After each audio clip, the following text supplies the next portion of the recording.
ನೀವು ಅಮೆರಿಕದ ವೀಸಾ ಬಯಸಿದ್ರೆ ನೀವು ಸಾಮಾಜಿಕ ಮಾಧ್ಯಮದಲ್ಲಿ ಏನನ್ನು ಮರೆ ಮಾಡಬಾರ್ದು. ಹೌದು, ಬದಲಿಗೆ ನಿಮ್ಮ ಪ್ರೊಫೈಲ್ ಅನ್ನು ಕೂಡ ಸಾರ್ವಜನಿಕವಾಗಿ ಇಡಬೇಕು. ಹೌದು, ನವದೆಹಲಿಯಲ್ಲಿರುವಂತಹ ಅಮೆರಿಕ ರಾಯಭಾರ ಕಚೇರಿ ಭಾರತೀಯ ವಿದ್ಯಾರ್ಥಿಗಳು ಮತ್ತು ಇತರೆ ವೀಸಾ ಅರ್ಜಿದಾರರಿಗೆ ಈ ಬಗ್ಗೆ ಸ್ಪಷ್ಟ ಸೂಚನೆಗಳನ್ನು ನೀಡಿದೆ.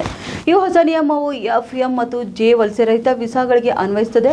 ಆದ್ದರಿಂದ ಈ ಹಿನ್ನೆಲೆ ಪರಿಶೀಲನೆಯಲ್ಲಿ ಯಾವುದೇ ತಪ್ಪಾಗುವುದಿಲ್ಲ. ಇನ್ನು ಕಳೆದ ತಿಂಗಳು ಕೂಡ ವಿದ್ಯಾರ್ಥಿ ವೀಸಾ ಪ್ರಕ್ರಿಯೆಯನ್ನು ಸ್ವಲ್ಪ ದಿನಗಳವರೆಗೆ ನಿಲ್ಲಿಸಲಾಗಿತ್ತು. ಬಳಿಕ ಡೊನಾಲ್ಡ್ ಟ್ರಂಪ್ ಆಡಳಿತ ಈ ನಿರ್ಧಾರ ಹೊರಬಂದಿದ್ದು, ಜೂನ್ 23, 2025ರಂದು ಯುಎಸ್ ರಾಯಭಾರ ಕಚೇರಿ ಎಕ್ಸ್ನಲ್ಲಿ ಎಫ್ಎಂ ಹಾಗೂ ಜೆ ವೀಸಾಗಳಿಗೆ ಅರ್ಜಿ ಸಲ್ಲಿಸುವಂತ ಎಲ್ಲ ಅರ್ಜಿದಾರರು ಫೇಸ್ಬುಕ್, ಎಕ್ಸ್, ಲಿಂಕ್ಡ್ಇನ್, ಟಿಕ್ಟಾಕ್ ಮುಂತಾದ ತಮ್ಮ ಸಾಮಾಜಿಕ ಮಾಧ್ಯಮ ಖಾತೆಗಳ ಗೌಪ್ಯತಾ ಸೆಟ್ಟಿಂಗ್ಗಳನ್ನು ಸಾರ್ವಜನಿಕಗೊಳಿಸಬೇಕಾಗುತ್ತದೆ ಎಂದು ಘೋಷಣೆ ಮಾಡಿದರು.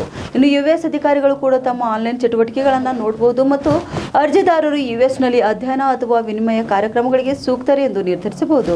ಇನ್ನು ಅಮೆರಿಕದ ಭದ್ರತೆ ಬೆದರಿಕೆಯನ್ನುಂಟು ಮಾಡುವಂತಹ ಯಾವುದೇ ವ್ಯಕ್ತಿಗೆ ವೀಸಾ ಸಿಗುವುದಿಲ್ಲ.